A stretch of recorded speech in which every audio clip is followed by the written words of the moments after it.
तो आदाब, नमस्कार, गुड इवनिंग, सत श्री अकाल। एक बार फिर आप तमाम लोगों का स्वागत है क्राइम तक की कहानी के इस एपिसोड में। उम्मीद है पूरी फैमिली अच्छी होगी, अपना ख्याल रख रही होगी। आज की कहानी सुनाऊं उससे पहले आज वर्ल्ड कप के एक मैच के दौरान एक अजीब वाकया हुआ। क्रिकेट की हिस्ट्री में पहली बार एक ऐसे बैट्समैन को आउट दिया गया जिसने एक भी गेंद नहीं खेली, और न वो कैच हुआ, न बोल्ड हुआ, न रनआउट हुआ, न स्टंप हुआ, न ऑब्स्ट्रक्ट टू बॉल आउट हुआ, न एलबीडब्ल्यू हुआ, टाइम्ड आउट हुआ। वर्ल्ड कप में या क्रिकेट की हिस्ट्री में पहली बार कोई बैट्समैन टाइम्ड आउट हुआ है, और इस बैट्समैन का नाम है एंजेलो मैथ्यूज। श्रीलंका के एक बेहतरीन ऑलराउंडर, पहले कैप्टन भी रहे, और इस वर्ल्ड कप का वो हिस्सा नहीं थे, लेकिन श्रीलंका की टीम में कई इंजरी हुई तो एंजेलो मैथ्यूज को बुलाया गया बीच में ही वर्ल्ड कप के। फिरोज शाह कोटला पर आज मैच था श्रीलंका और बांग्लादेश के बीच, और श्रीलंका ने पहले बैटिंग की, और उसी बैटिंग के दौरान जब चौथा विकेट गिरा तो मैथ्यूज क्रीज पर आए थे, और उसके बाद बड़ी देर तक अंपायर के साथ बातचीत हुई। बांग्लादेशी क्रिकेटर थे, कुछ लोगों को समझ में नहीं आ रहा था। थोड़ी देर के बाद बहुत गुस्से में मैथ्यूज वहाँ से निकले, और जब उन्होंने बाउंड्री क्रॉस किया तो अपने उस हेलमेट को भी फेंक दिया। पूरा माजरा ये था कि आईसीसी, यानी कि जो आईसीसी का पूरा रूल है उसके हिसाब से एक बैट्समैन के आउट होने के बाद दूसरे बैट्समैन को क्रीज पर 2 मिनट यानी कि 120 सेकंड के अंदर अंदर पहुंच जाना होता है। अगर 2 मिनट से ज़्यादा वो वक्त लेता है और कैप्टन अपील कर दे सामने वाला दूसरी टीम का, तो फिर उसे टाइम आउट दे दिया जाता है।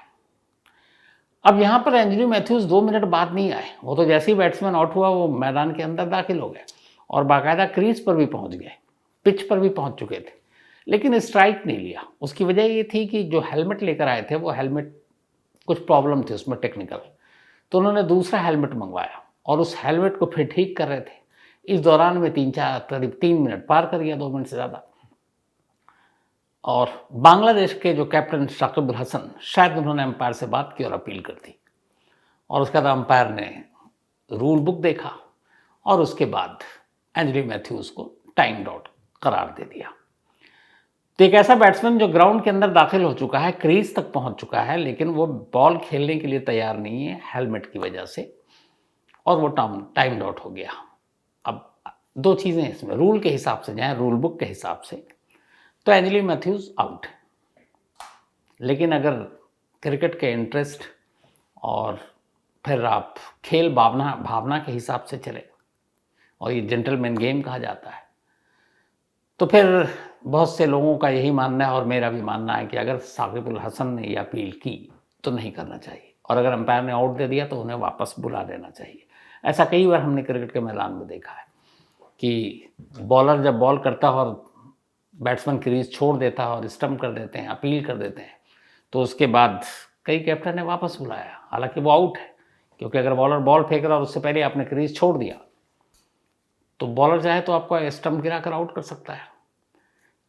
कॉटनी वॉल्श शायद 87 था अगर मैं गलत नहीं हूँ, वो प्लेयर हैं जो एक वर्ल्ड कप का बड़ा इंपॉर्टेंट मैच था और उन्होंने पाकिस्तान के खिलाफ मैच हो रहा था, और उस मैच में वो बार बार एक बैट्समैन बाहर निकल जाता था और उन्होंने बाकायदा उसको आउट कर सकते थे कॉटनी वॉल्श, लेकिन उन्होंने सिर्फ उसको धमकी दी, धमकी भी नहीं, बताया कि अब आप बाहर निकलोगे तो मैं आउट कर दूंगा, और वो आउट कर सकते थे। और वो मैच वेस्ट इंडीज़ हार गई। अगर कॉटनी वॉल्श आउट कर देते तो वेस्ट इंडीज़ वो मैच जीत जाती, लेकिन आज भी उसको याद किया जाता क्योंकि खेल भावना यही है। तो आज जिस तरीके से एंजेलो मैथ्यूज, वैसे भी उनका लास्ट वर्ल्ड कप, और इस तरीके से एक कैप्टन को आउट करार नहीं देना चाहिए। तो ये रूल बुक के हिसाब से जो भी हो मुझे नहीं मालूम, खेल भावना, स्पिरिट ऑफ गेम के हिसाब से ये गलत था। कल अखबारें में सारी, न्यूज़ चैनल पे भी ये सारी खबरें इसी से जुड़ी हुई आपको पढ़ने को मिलेंगी। अब आते हैं आज की कहानी के ऊपर, और कहानी के बाद देहरादून की बात करेंगे। बात 3 मई 2019 की है, 3 मई 2019। 2019 को सुबह सुबह एक पुलिस स्टेशन में मुंबई के एक कांस्टेबल के पास फ़ोन आता है। थाने की घंटी बजी, उसने उठाया। दिलीप धूमल उनका नाम था। सामने से किसी ने फ़ोन करके कहा कि साहब यहाँ पर एक पब्लिक टॉयलेट है और उसके बाहर एक शख्स खून से लथपथ पड़ा हुआ है। तो ये इलाका था शिवाजी नगर का, और शिवाजी नगर के अंदर भी ये जो एरिया था वो घाट कोपर मानखुर्द लिंक रोड। तो पुलिस की टीम को जैसी ये खबर मिलती है, पुलिस की टीम उस पब्लिक टॉयलेट के पास पहुंचती है। वहां देखती है कि एक शख्स बुरी तरह लहूलुहान, सर पे उसके गहरे जख्म, किसी ने देखकर ही लग रहा था वजनी पत्थर से उसके सर पे हमला किया है। फौरन उसे गाड़ी में बिठाकर अस्पताल ले जाया जाता है, नज़दीक के सरकारी अस्पताल। लेकिन डॉक्टर देखते ही उसे मुर्दा करार दे देते हैं। अब पुलिस की नज़र में ये एक मर्डर केस था।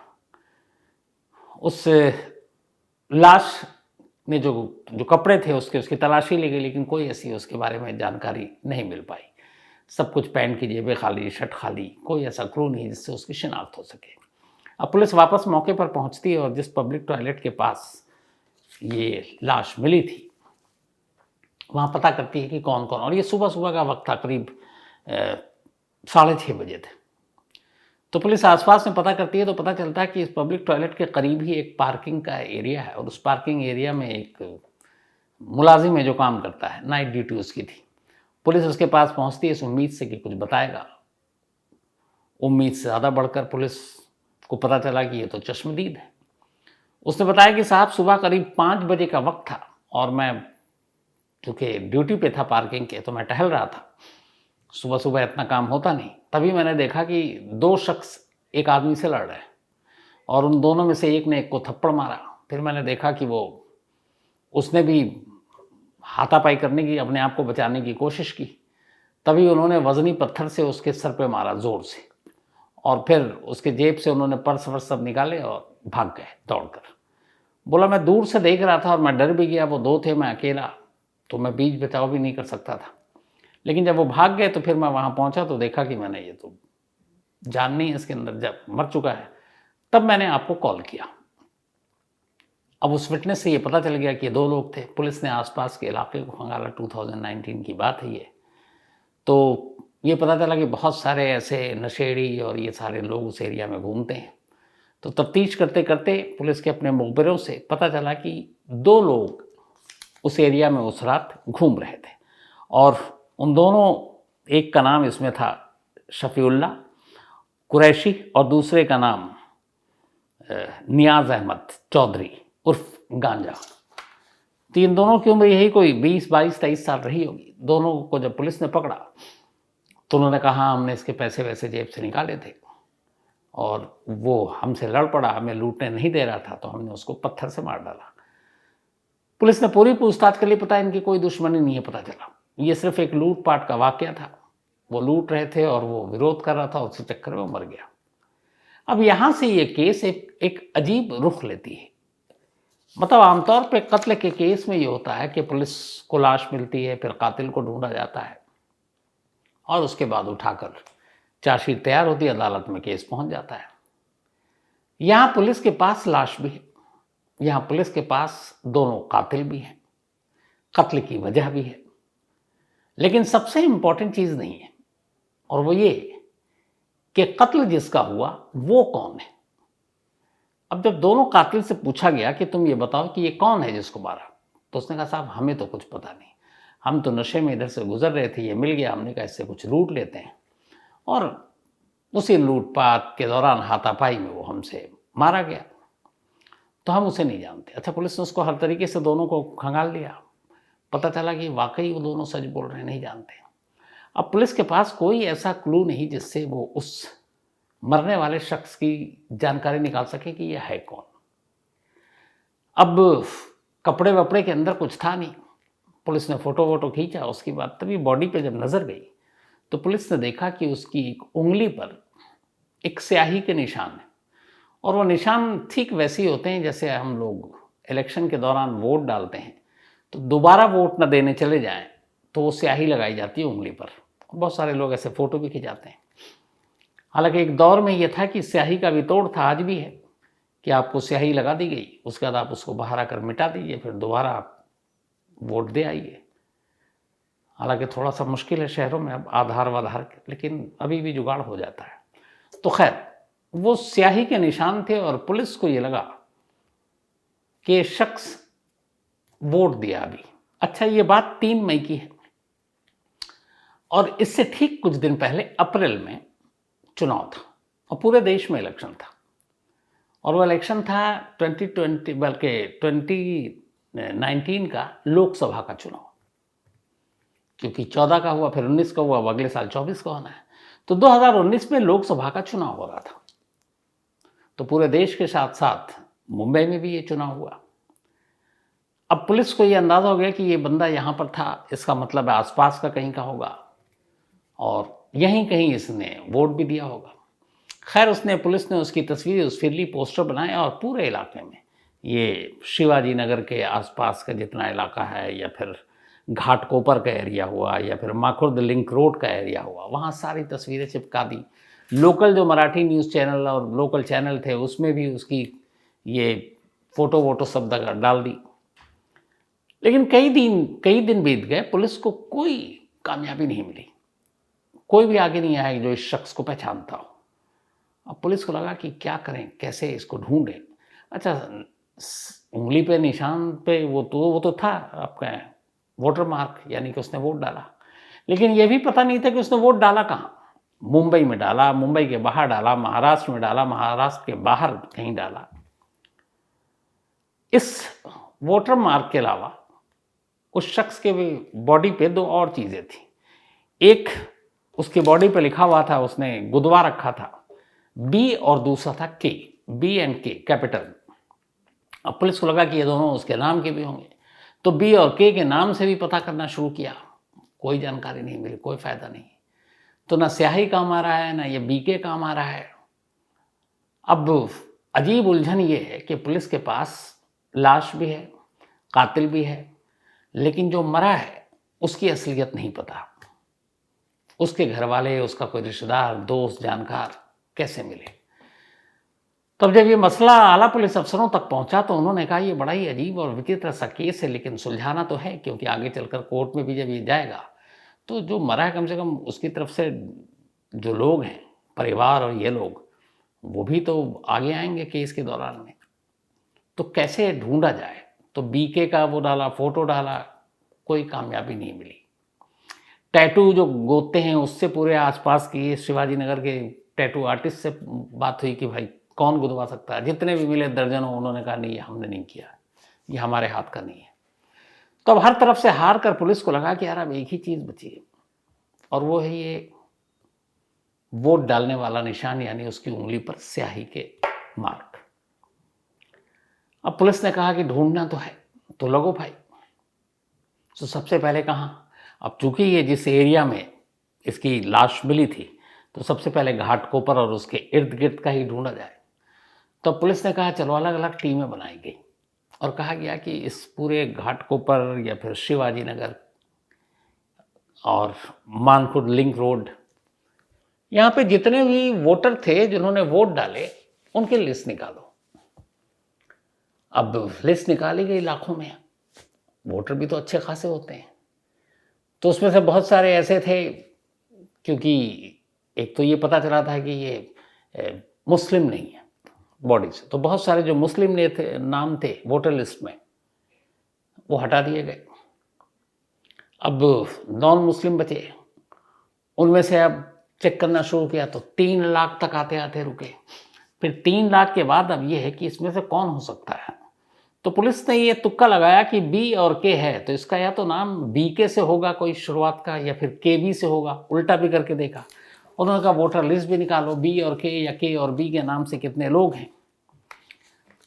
तो जब लिस्ट निकाली गई तो अब बहुत सारे ऐसे नाम आ रहे हैं, लेकिन वहाँ पुलिस घर तक जाए तो पता चले नहीं कि हमारा तो ये जो भी है तो घर पर है। तो बहुत सारी ऐसी जगहों पे भी लोग पूछा कि आप क्यों पूछ रहे हो, अब कैसे बताया जाए कि भाई हम एक मुर्दे को का घर ढूंढ रहे हैं। घर वाले भी भड़क जाएंगे कि हमारा बच्चा जिंदा है, तुम उसको मुर्दा करार दे रहे हो। तो करते करते फिर 3 लाख के बाद पुलिस ने और शॉर्टलिस्ट किया, और उस और शॉर्टलिस्ट करने के बाद अब पुलिस 100 लोगों तक पहुंचती है, सबको छांटते हुए कि ये कौन कौन कौन हो सकता है, बी और के।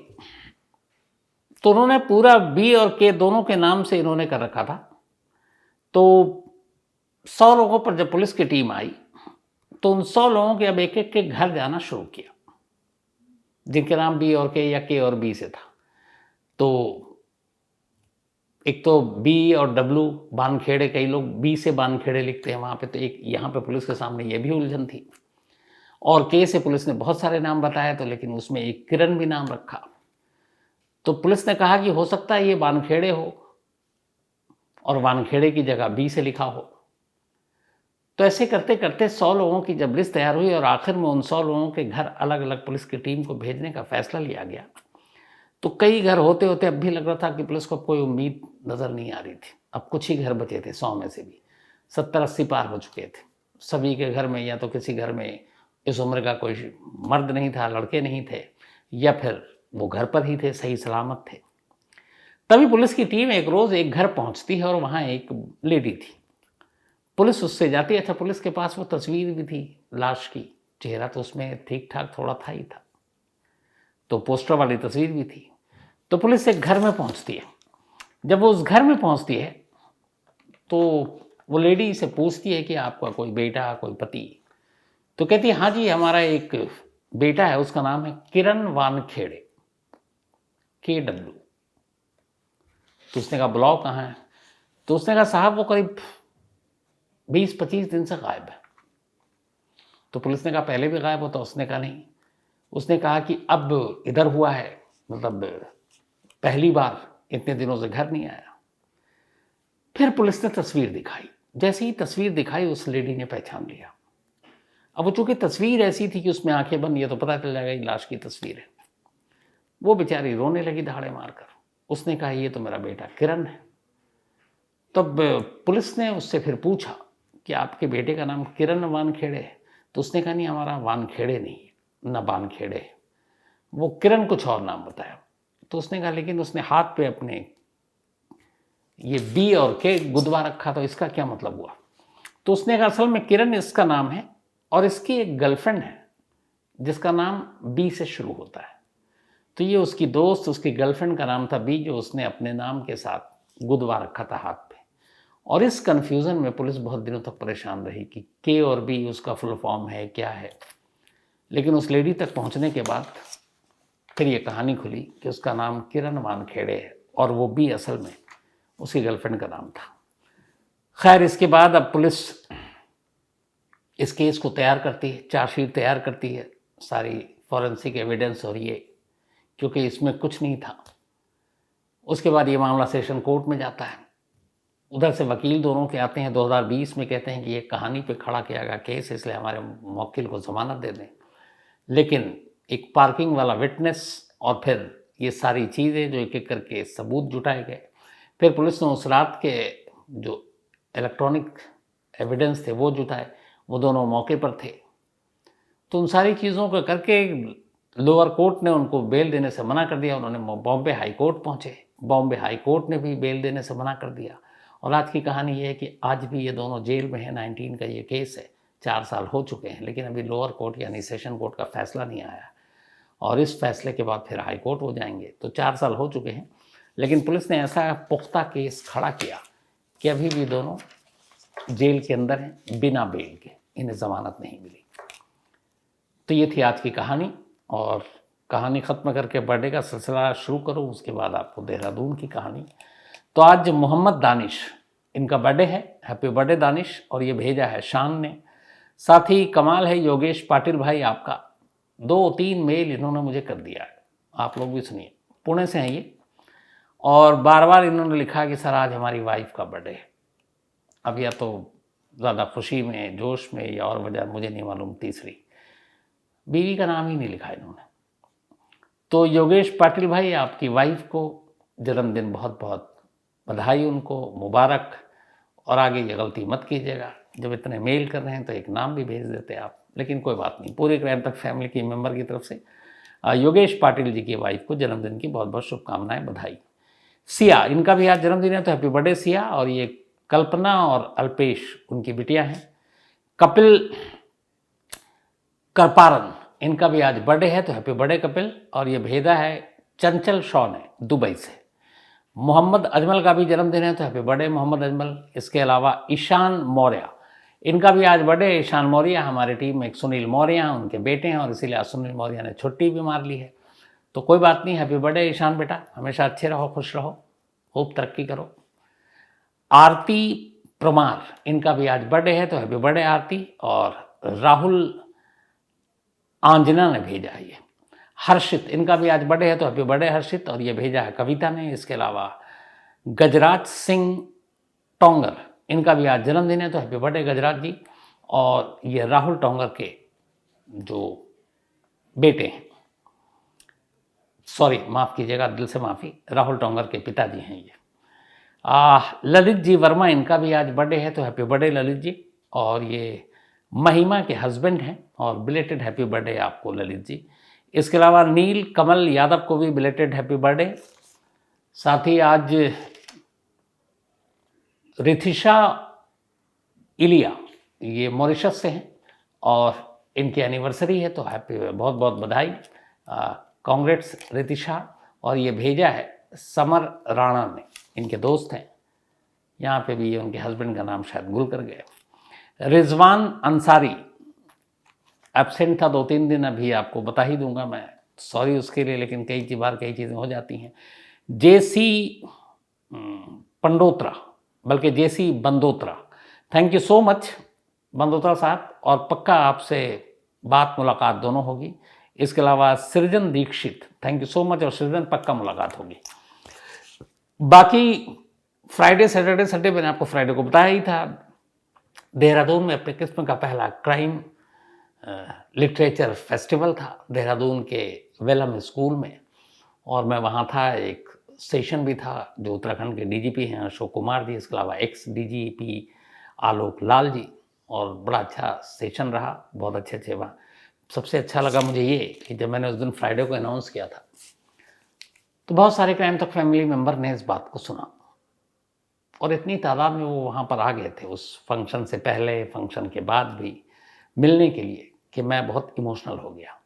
कई तो 80-80 किलोमीटर दूर से आए थे, और फिर करीब 8:30-9 बज गया था, तो उन्होंने कहा कि सर हमें वापस जाना है। पहाड़ी इलाका 80 किलोमीटर फैमिली के साथ, तो मुझे बहुत बुरा भी लगा कि एक मुलाकात या एक मिलने के लिए इतनी दूर से ये लोग पहुँचे।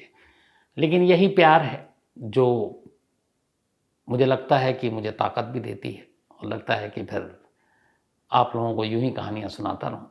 तो बहुत अच्छा लगा हर जनरेशन के लोगों से मिलकर, ख़ासतौर पर क्राइम तक फैमिली से मिलकर। हमेशा उन लोगों का जो प्यार, जहाँ होटल में रहा पता चला, वहाँ पे भी सब कहानियाँ सुनते हैं। सेशन में था, वहाँ थे, वेलम स्कूल के बच्चे इंटेलिजेंट हैं, उनमें से भी कई से बात हुई, पता चला सब कहानियाँ सुनते हैं। बहुत सारे आर्मी के वहाँ कर्नल और ये सारे चीज़ें, तो उनकी फैमिली थी, डिनर था, गैदरिंग थी, उनसे जब बातचीत हुई तो भी अच्छा लगा। और कुल मिलाकर डीजीपी अशोक कुमार, इसके अलावा वो पराग अस्थाना जी जो होस्ट थे, इन लोगों ने, आलोक लाल, इन लोगों ने वाकई बहुत ही अच्छा मैनेज किया था। और इस तरह के लिटरेचर मुझे लगता है कि हर शहर में होने चाहिए, क्योंकि यहाँ आपको न सिर्फ क्राइम रिपोर्टिंग से जुड़े हुए लोग, बल्कि क्राइम पर लिखने वाले ऑथर, क्राइम पे फिल्में बनाने वाले, जैसे संजय गुप्ता वहाँ पर थे, डायरेक्टर, जिनकी फिल्म आपने देखी होगी, कांटे, shoot out at Wadala, shoot out at Lokhandwala, काबिल ऋतिक रोशन के साथ, संजय घोष। इसके अलावा एस हुसैन जैदी, अपने दिल्ली के एक्सप्रेस कमिश्नर नीरज कुमार जी, आपके यूपी पुलिस से भी कई पहुँचे, नवनीत सिकेरा जी, बिहार से जिनकी किताब पे खाकी बनी है अमित लोढ़ा जी, और ये सब एक ही होटल में थे। आपके गैंग्स ऑफ वासेपुर जो है ज़ीशान कादरी कहानी पे जो बनी लिखी गई, इसके अलावा बहुत सारे लोग। तो अच्छा लगा मिलकर, और मौसम अच्छा था। सबसे बड़ी बात ये थी कि दिल्ली में इस वक्त हर सांस कातिल है, क्योंकि पॉल्यूशन इतना है, समझ में नहीं आता है कि यहाँ सांस लें या ना लें। लेकिन लें तो भी मुश्किल, न लें तो और मुश्किल। ऑक्सीजन के बिना आप ज़िंदा नहीं रह सकते। लेकिन यही है कि फिर ज़िंदा रहने के लिए ये जहर भरी हवा आप अपने अंदर लेते रहिए। और जब मैं जैसे दिल्ली से निकला, करीब 80-85 किलोमीटर के बाद आसमान बिल्कुल साफ दिख रहा है। देहरादून में तो खैर पहाड़ी इलाका है, वहाँ पे बताया था मुझे एयर क्वालिटी शिकारपुरी ने 70 था देहरादून में, और दिल्ली में 400 प्लस था। तो अंदाज़ा लगाइए एयर क्वालिटी की। अब तो बहुत सारे रिस्ट्रिक्शन आ रहे हैं, 13 से ऑड एंड इवन गाड़ियाँ चलेंगी, बारी बारी से एक दिन ऑड एक दिन इवन। मेरे साथ दिक्कत ये है कि मेरी दोनों गाड़ियाँ इवन नंबर है। मैंने कोशिश की थी बहुत पहले, तब पता नहीं था लेकिन कि ये भी दिन आएंगे ऑड इवन वाली, तो अब किसी के साथ शेयर करना पड़ेगा। तो कुल मिलाकर अच्छा लगा। और क्राइम लिट फेस्टिवल मुझे लगता है एक अच्छा नोबल आइडिया है और ये होना चाहिए इसके, क्योंकि इस सब्जेक्ट को बहुत सारे लोग सुनना पढ़ना पसंद करते हैं, तो ऐसे लोगों को भी वहाँ पर आकर लोगों के साथ इंटरेक्ट होने का मौका मिलता है। तो एक अच्छी कोशिश थी। तो आज कहानी में इतना ही। अब आपसे मुलाकात होगी कल रात 9 बजे और पक्का होगी पाबंदी से, क्योंकि अब दिल्ली में ही हूँ, बाहर हूँ नहीं। तो कल मुलाकात होगी किसी नई कहानी के साथ। अपना ख्याल रखिएगा, अपनों का ख्याल रखिएगा। Thank you very much.